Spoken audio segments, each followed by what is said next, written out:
हाँ। अभी यहाँ पे रेट होगा सपोज 1200 रुपये, तो वो जो बीच में के जो व्यापारी आते हैं हमारे खेत में, वो हमको 1000 रुपये में मांगते हैं। ओके। यानी वो जो बोर्ड रहता है उसको कोई वैल्यूएशन नहीं है। अभी बहुत सारे किसानों के पैसे व्यापारियों ने डुबो दिए। कोई किसान कुछ नहीं कर सकता जी। वो चेक हर कोई चेक नहीं देता ना, जिसको डुबाने का है वो चेक भी नहीं देता।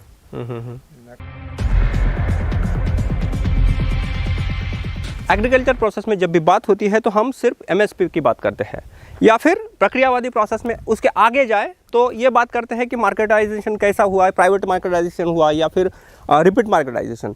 जब डी बंडोपाध्याय कमेटी ने 2013 में रिकमेंडेशन दिए, या फिर उससे भी पीछे जाए तो स्वामीनाथन आयोग ने जो भी रिकमेंडेशन दिए, सरकारें जब भी एमएसपी की बात करती है तो यह समझिए कि कोई वो किसानों के लिए उपकार नहीं कर रही है। मैं आपको अंतर बताता हूँ। देश में अभी पिछले साल जो आंकड़े आए उसके हिसाब से सिर्फ 23% किसानों को एमएसपी प्राइसिंग मिली है। इसका मतलब सीधा सीधा यह हुआ कि 67% किसान वैसे ही है। और क्या हमारे यहाँ पे हमारे देश में सारी चीज़ों को एमएसपी मिलती है? नहीं मिलती है। एक तो यह मसला हुआ।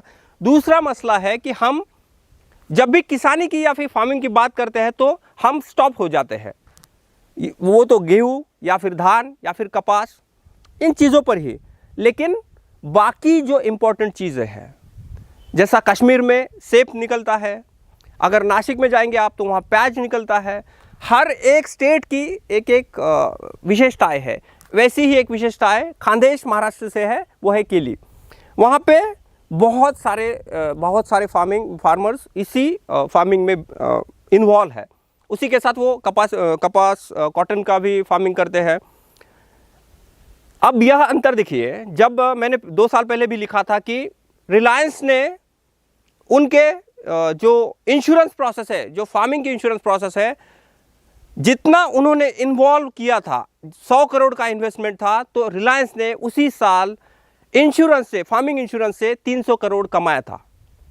अब आप देखिए उसी साल इंडिया में बहुत बड़ा सूखा भी हुआ था, और एक ऐसा अंतराल है, एक 3-4 दिन का, जब पूरे उत्तर भारत और दक्षिण भारत में बर्फबारी भी हुई थी। तो उस समय फार्मिंग को बहुत बड़ा नुकसान हुआ। ऐसे नुकसान के समय में भी कॉरपोरेट मुनाफा कमा रहा है। वो क्यों कमा रहा है? इसको अगर आप डीपली देखेंगे तो यह प्राइवेट प्रोसेस में सरकार की जो हिस्सेदारी है और प्राइवेट प्लेयर जो है उनकी हिस्सेदारी, ये इन चीज़ों से ये रिलेट है। अब मैं यहाँ क्यों आया हूँ? मुझे ये जानना है कि एक्चुअल में ये लोग क्या फार्मिंग में कैसे फार्म करते हैं, जो भी बनाना है, बनाने की फार्मिंग कैसे होती है, क्या अब आप देखिए, बनाना एक ऐसा पेड़ है, उसमें अगर छोटी सी भी हवा का झोंका है तो गिर जाएगा, और वो 1 साल 2 साल की मेहनत वैसे ही निकल जाएगी। तो आपके लिए, आप अगर बेडरूम में बैठ के टीवी पे देख रहे हैं तो आपके लिए यह समझना आसान हो जाएगा कि फार्मर कितना तकलीफ में है, उसके क्या क्या प्रॉब्लम्स है। तो इन्हीं सारी चीज़ों से मैं आज किसानों से बात करूंगा और आपसे रूबरू करवाऊंगा कि उनके अभी प्रॉब्लम्स क्या है। सरकारी मदद के, सरकारी हिस्से से जो भी आते हैं, उन सारी चीज़ों पे हम बात करेंगे। जी सर, सबसे पहले आप आपका नाम बताइए। धनराज प्रभाकर कुरकुरे। धनराज जी, मैं थोड़ा समझना चाहता हूँ, आप फार्मिंग कैसे करते हैं, कैसे बनाना का फार्मिंग होता है, शुरुआत से अंत तक थोड़ा बताएंगे, फिर हम प्रॉब्लम के बारे में बात करते हैं। शुरुआत से तो ज़मीन मशागत तैयार करना, नागरटी, रोटर, और फिर उसमें ड्रिप इरिगेशन डालना पड़ता, फिर उसका केले का रोप, नहीं तो बिजवाई निकाल के लगानी पड़ती। ओके। इसमें फर्टिलाइज़र के 3 से 4 डोज डालने पड़ते, और बाद में उसको वाटर सोल्यूबल फर्टिगेशन करना पड़ता। ओके। और टोटली ये 12 से 14 महीने लेता है। फिर 12 से 14 महीने आप जो भी मेहनत करते हैं, उस मेहनत के बाद जाके आपको फल मिलेगा। ओके। और उसमें बहुत सारी दिक्कतें आती है, पानी कम हो जाता है, ठंडी ज़्यादा हो गई तो वो भी नुकसान पहुंचाता है। नहीं, उस पर हम आएंगे। मैं थोड़ा समझना चाहता हूँ कितना कॉस्ट आता है। जैसा हम 1 हेक्टेयर की कॉस्ट निकाले तो आपको उस प्रोसेस में जाने के लिए कितना कॉस्ट आएगा, आपका जो बीज है, उसके बाद उसकी लागत है, मजदूरी है, इन सारी चीज़ों पे आपको कितना खर्चा आता है लगभग 1 हेक्टर के हिसाब से मुझे थोड़ा बताएंगे तो। एक समझो एक पेड़ को 80 से 90 रुपए तक, ओके। तो 1 हेक्टर में 3 से 3,500 पेड़ बैठते हैं, तो कम से कम 3 लाख तक खर्चा आता है। 1 हेक्टर को 3 लाख तक खर्चा आता है। ओके। उसमें जो भी आप फार्मिंग करते हैं बनाना का, तो उसमें आप जो बीज लाते हैं वो कहाँ से आता है? क्या उसका कोई स्पेशल प्रोडक्शन होता है या फिर और कुछ होता है? स्पेशल प्रोडक्शन भी होता है, नहीं तो कोई छोटा किसान रहा जिसके पास पैसा नहीं है तो जूने पेड़ से ही निकाल के लगाता है। ओके। अगर क्वालिटी का तो क्या बनाना उसे आपके जो उसमें निकलने वाला प्रोडक्शन है उस पर कोई अंतर नहीं होता है? बहुत अंतर होता है। तो जो पेड़ से निकाले जाते हैं ना, वो बाहर के देश में क्या एक्सपोर्ट को नहीं चलता, व्यापारी उसको कम भाव देते हैं। उसका जो वादा लंबाई है केले की वो छोटी आती। ओके। तो अगर अपने ग्रैंड नाइन का जो रोप आता, समझो अभी जैन कंपनी है, बहुत कैडिला कंपनी है, बहुत सारे कंपनी है, उसमें वो 14 रुपये का एक प्लांट देते। अगर वो प्लांट किया तो फिर उसको भाव मिलता अच्छा, लेकिन वो शाश्वती नहीं रहती कि वो पूरे 14 महीने तक उसको कोई प्रॉब्लम आए ना ऐसा। ओके। आप भी इसी खेती से जुड़े हैं, क्या नाम है आपका? भरत पुरुषोत्तम पाटिल। भरत जी, पानी की एक समस्या हर जगह पे है, क्या आपको कैसे इशू होता है उसका? पानी की तो बहुत समस्या है इधर। तो कैसे मैनेज करते हैं? पानी तो ज़्यादा ऐसा मैनेज नहीं कर सकते, जो ऊपर से आता है वैसे ही खेती करनी पड़ती। अगर इस साल अच्छी बारिश हुई तो केली जो लगाया है उसके वो हिसाब से केली लगाते। ओके। बारिश के हिसाब से। तो अगर बारिश कम हुई तो आपको वो अगले साल तो केली कम लगेगी। तो क्या साल उसको रिप्लेस कैसे करेंगे हम? फिर लगाना पड़ेगा उसको। तो फिर रिप्लेस कैसे करेंगे? जैसा आपके पास 2 हेक्टर जमीन है, बारिश नहीं हुआ तो उसको क्या रिप्लेस करेंगे? क्या कपास बोएंगे? क्या करते हैं? कपास की तरफ जाता थोड़ा, और केली कम लगाते हैं। ओके।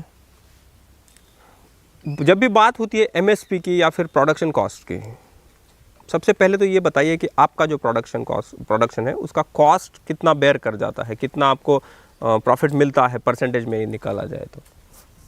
परसेंटेज में अभी वो पूरा ये जो केले का ये ऑलरेडी पूरा ही मार्केट पे डिपेंड है, उसका कोई एमएसपी नहीं है। ओके। वो रावेर यूनिवर्सिटी का बोर्ड, अब रावेर बोर्ड निकालता केले का भाव निकालते हो, जो वहाँ की पंचायत समिति है वो भाव निकालती।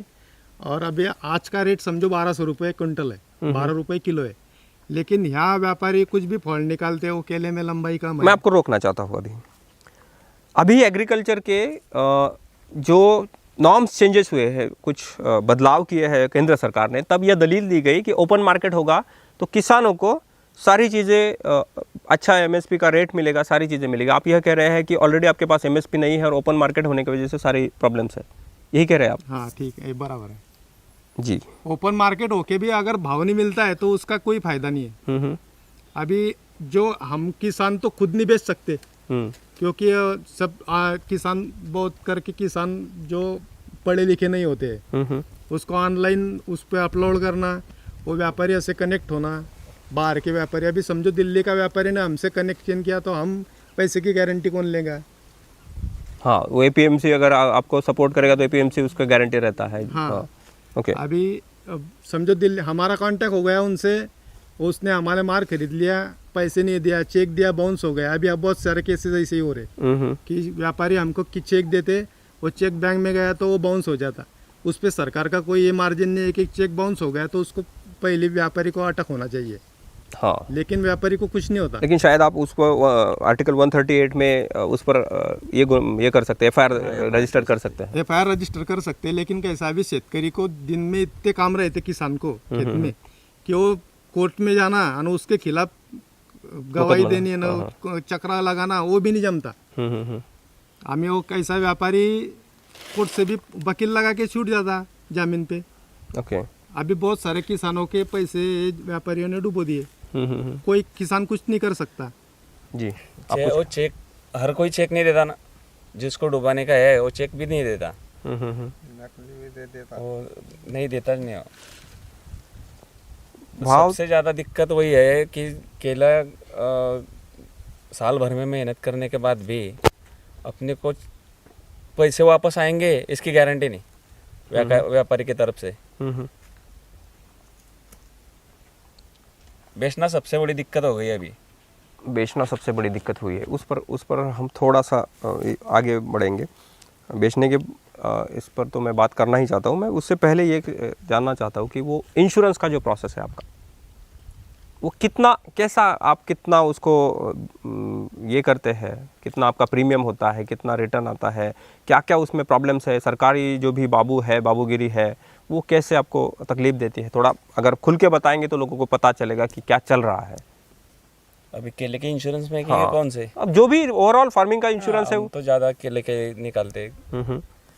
कोई आज तक तो कोई दिक्कत नहीं आई, लेकिन अभी वो जो रूल चेंज हुए हैं उसकी वजह से दिक्कत आएंगी। लेकिन रूल 12 में उसमें आर्टिकल /5 में ये बताया गया है कि जो भी अब कंपनी है वो बाउंड टू रिलेशन होगी, जो भी आपको ये किए हैं, उन्होंने रिमार्क्स किए हैं। तो आप कैसे देख रहे हो? मैं समझा नहीं आपके बात को, क्यों रूल उसके वजह से रूल क्या चेंज हुए जी? अभी जो पहले रूल थे कि अगर आपके ठंडी के दिन में 9 डिग्री टेम्परेचर 3 दिन लगातार रहा तो आपका 25% इंश्योरेंस पास हो जाएगा।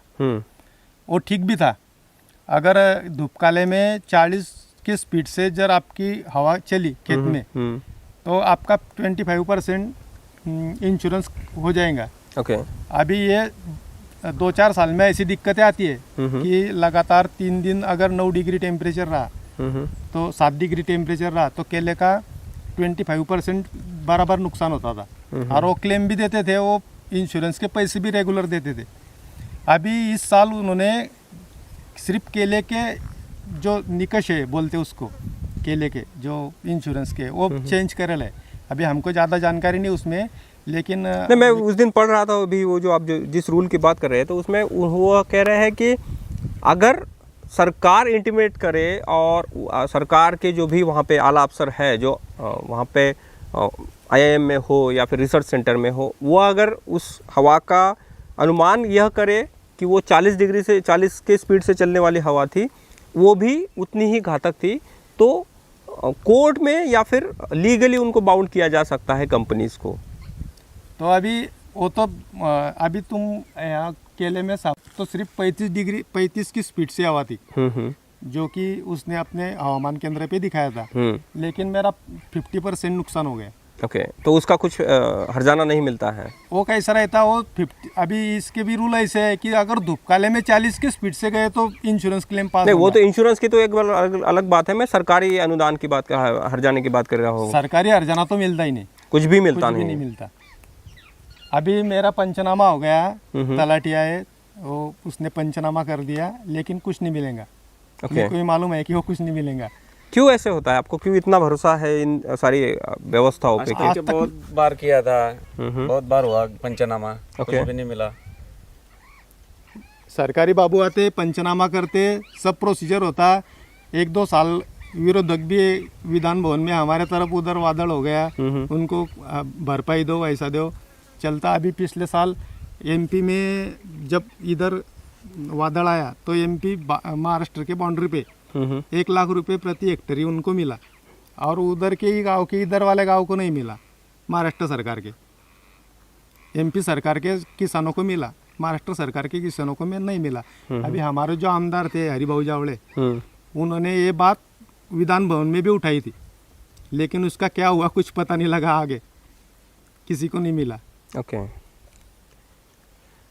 एक सवाल ये भी है कि ये कहा जा रहा है कि आप लोग जो भी बनाना का फार्मिंग करते हैं, पानी कम होने के बाद भी आप उसको जुड़े हुए हैं, तो आप पर भी ब्लेम होता है कि आप थोड़ा सा शिफ्ट क्यों नहीं कर रहे हैं दूसरी फार्मिंग पे जो कम पानी पे हो जाए, और उसी के वजह से जो एनवायरनमेंट का जो प्रोसेस है उसको भी बरकरार रखा जाए। ये बात चल रही है।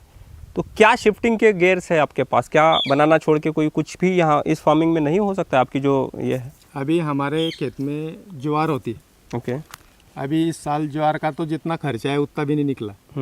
अभी हमने ज्वारी लगा ठीक है, हमने थोड़ा केला कम करके ज्वारी की तरफ शिफ्ट हो गए, कॉटन की तरफ शिफ्ट हो गए।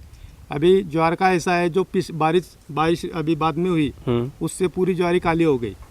अभी सरकार का MSP है 2400 रुपये का, 2600 रुपये है कुछ, गवर्नमेंट खरीदी भी चालू है। तो लेकिन वो ज्वारी के वो जो अभी सब क्वालिटी डाउन हो गई उसकी, पानी की वजह से काली हो गई वो। अभी काली ज्वारी नहीं लेते वहाँ, ओके, उसको अगर क्वालिटी रही ज्वारी को तो भी MSP पे खरीदी कर दे। अभी हम वहाँ लेके गए, वो वापस बेच देंगे हमारी ज्वारी को, तो हमको बाहर मार्केट में बेचना है उसको, तो वो कैटल फूड में जाएंगी। ऑफिसर्स बहुत बैठे हैं, एग्रीकल्चर डिपार्टमेंट है इंडिया में, स्टेट का एग्रीकल्चर डिपार्टमेंट होता है, क्या ये लोग कुछ भी काम नहीं करते हैं? वो काम अगर इतने परेशानियां हैं तो उन लोगों की ब्रीफिंग्स ना, नोट ब्रीफिंग्स है ना, प्रेस ब्रीफिंग्स है ना, कुछ भी उनके तरफ से आ रहा है। सरकारी कर्मचारी बराबर काम कर रहे अभी। प्रॉब्लम यह है कि रूल ही गलत है, सरकार के जो रूल है ना वही गलत है। अभी हमारी ज्वारी काली हो गई, इसमें हमारी तकलीफ नहीं है ना, हमारा क्या दोष है उसमें? सरकार ने अगर MSP पे खरीदते ज्वार तो काली हो पांडरी हो सब एक साइड्स खरीदने हो। अगर तुम क्वालिटी का ले तो क्वालिटी का तो बाहर भी भाव समझो 2000 रुपये मिल रहा। अगर क्वालिटी की ज्वारी है तो बाहर भी 2000, तुम 2600 रुपये ले ले MSP पे, तो उसमें भी वो क्वालिटी देखेंगे। और वो रूल ही है उनका ऐसा कि उसमें 1% सिर्फ काला दाना होना। अभी ये पूरी 100% काली है तो खरीद ही नहीं सकते MSP पे।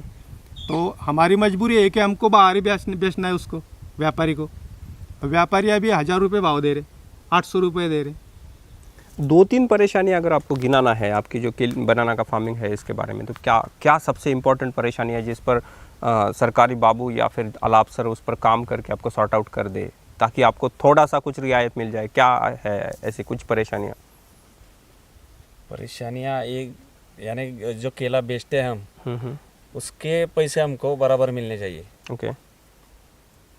दूसरी बात यह है कि यार उन्होंने ग्रीन हाउस बनाने के होना, अभी जो अपने क्या बोलते हैं उसको, केला पकाने के रैपिंग सेंटर कोल्ड स्टोर बनाने को होना। अभी जलगांव जिले में पूरे कोल्ड स्टोर ही नहीं है।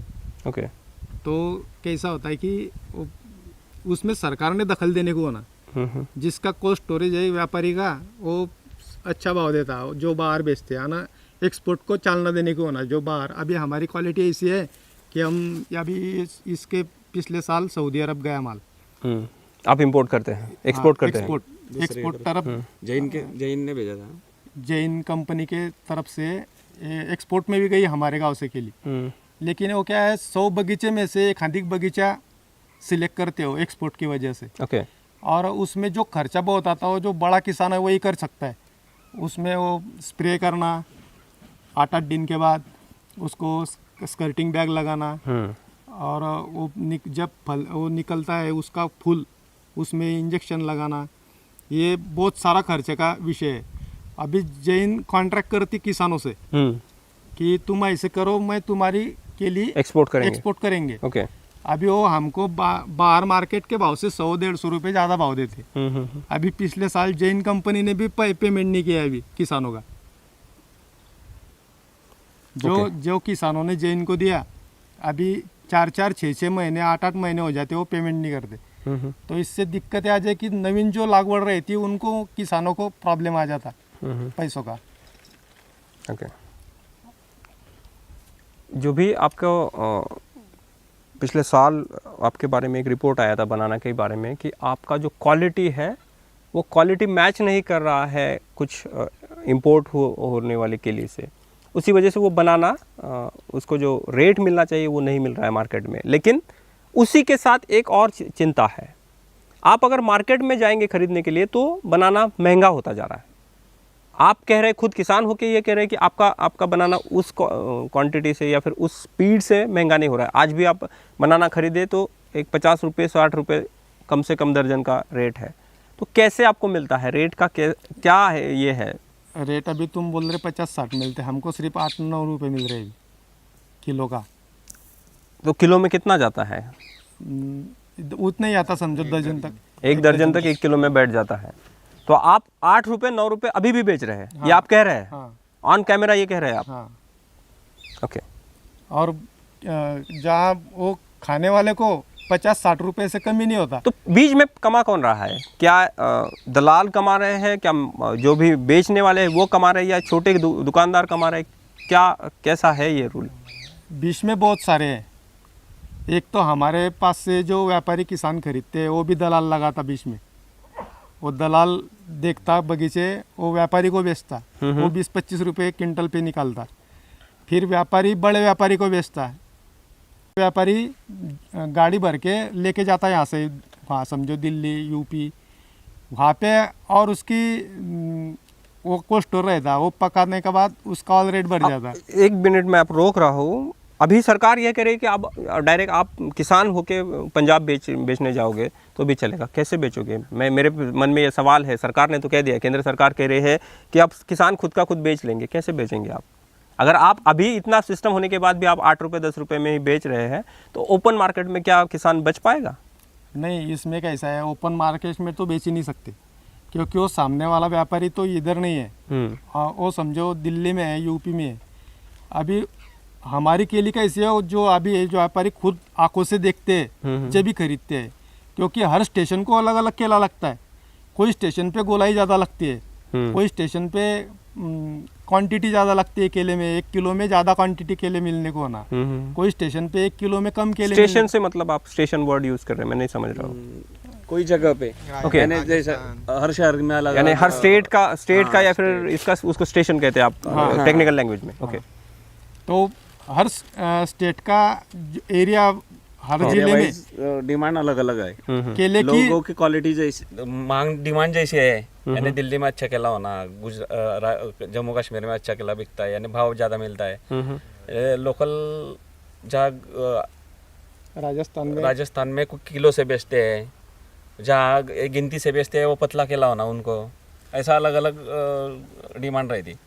अभी हमने डायरेक्ट कि समझो दिल्ली के व्यापारी को माल दिया, उसको गोलाई होना है समझो जो उसके हिसाब से, और हमारे पास वो हमने माल भरा, उसने बोला कि यार तुमने हमको कम गोलाई का माल भेज दिया, तुमने गलत माल भेज दिया, अभी मैं तुमको इतने पैसे दूंगा, तो हमको तो दिक्कतें आ जाएंगी।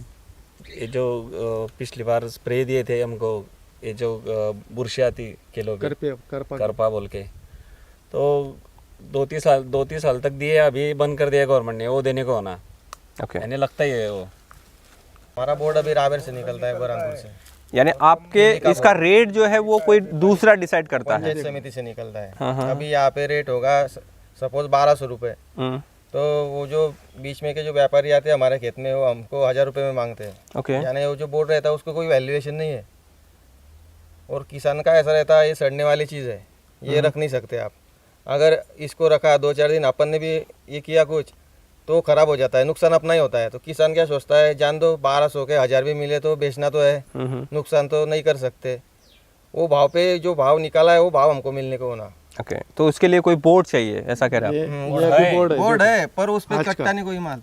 तो आपको रोज रेट आता है? रोज रावेर बोर्ड, हाँ हाँ, केली भाव रावेर बोर्ड, ये केले का जो मंडी है रावेर की, वो भाव निकालती है। वो रावेर की केली मंडी हमको इधर भाव देते हैं, हमारी उनको अथॉरिटी किसने दिया है रावेर के इसको? वो आपको कृषि उत्पन्न बाजार समिति है ना, कृषि उत्पन्न बाजार निकालती। हाँ, तो अभी ये कांदे बाग है, 1290 और 18 का फर्क है। मतलब ये क्या है 1290 18 कैसे होंगे? अभी एक झाड़ का लुंगर का वजन सरासरी 10 किलो का, उसको लुंगर कहते हैं, वो जो लगता है उसको लुंगर कहते हैं। हाँ, तो एक लुंगर का 10 किलो का रेट है 1290 रुपये, 12 रुपये 90 पैसे किलो। ओके, अगर ये 18 जो है तो ये समझो अभी तुम्हारी 15 की रास हो गई, 10 तुम्हारी 11 की हो गई।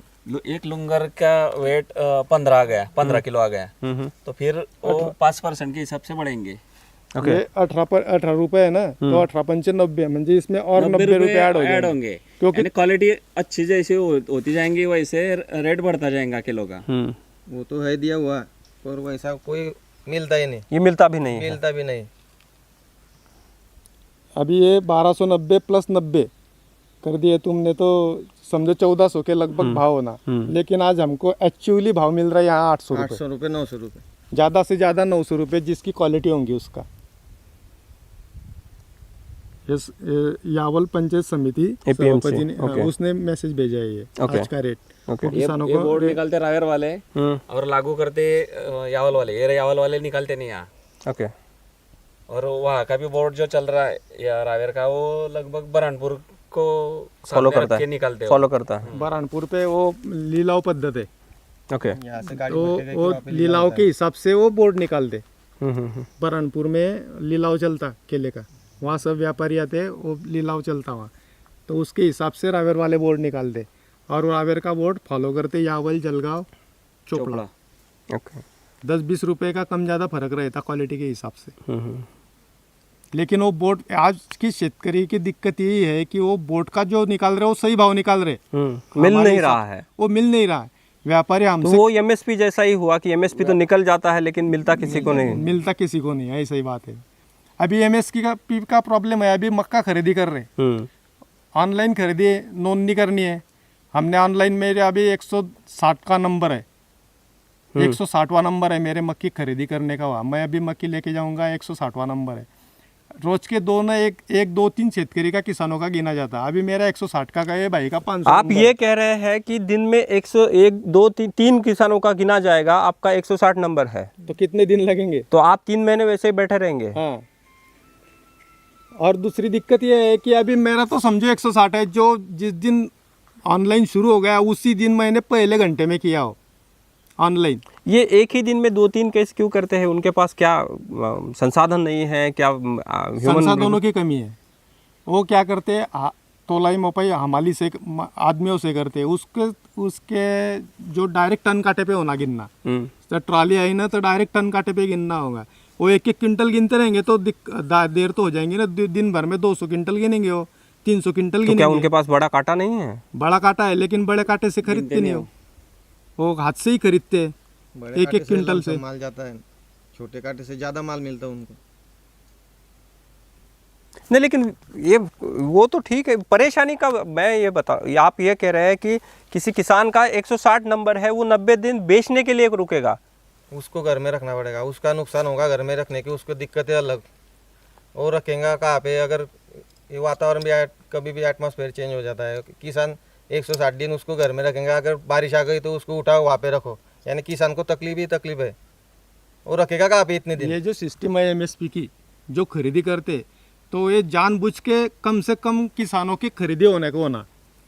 तुम एक ही, अभी जब 600-700 नंबर लग रहे 2 दिन में, 600-700 किसान ने अपना एक ये MSP के लिए धान खरीदी के लिए, अभी हमारा मक्का है, ज्वार है, वो खरीदी के, तो तुम्हारा नंबर ही 2 महीने के बाद, 3 महीने के, 4 महीने के बाद लगेगा ना। उसके बाद में 1 महीने में पैसे मिलेंगे, 5-6 महीने कौन किसान पैसा रखेगा? उसको तो बाहर ही बेचना है। हालांकि अभी 1860 रुपये भाव है मक्की का, वहाँ बाहर 1100 रुपये मांग रहे व्यापारी। वहाँ अभी पे सरकार- 1800 रुपये, 1860 का फिक्स MSP है, फिर भी किस जो व्यापार है वो कह रहा है कि आपको 1100 में देना है। हाँ, इस पर कोई अथॉरिटी कुछ नहीं कर रहा है। नहीं, कुछ नहीं कर रहे। अभी वो बोल रहे कि जो व्यापारी, तुम कंप्लेंट करो, किसानों को बोलते सरकार, ओके, कि तुम कंप्लेंट करो। जो किसको कंप्लेंट करना है? जो व्यापारी तुमको भाव कम दे रहा, उसकी कंप्लेंट कंप्लेंट करो। पुलिस कंप्लेंट करो।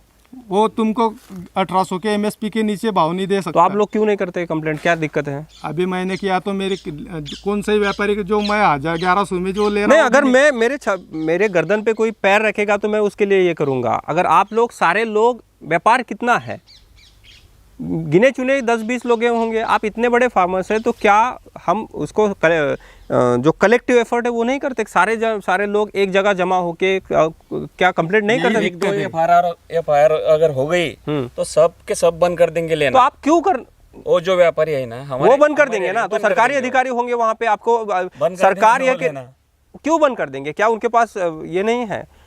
वो भी उठाओ नहीं तो क्या मांगेंगे, लेंगे नहीं ना। अगर तुम नहीं, मैं आपकी complaint बात को करेंगे तो समझ लेंगे ही नहीं, मैं आपकी बात को समझ ही नहीं पा रहा हूँ। आप ये कह रहे हैं कि वो आपको रेट कम दे रहे हैं, बराबर। अब रेट कम देने के लिए अब हमारे पास प्रावधान क्या है कि हम उसको रिपोर्ट करें, हमारे पास न्याय यंत्रणा है।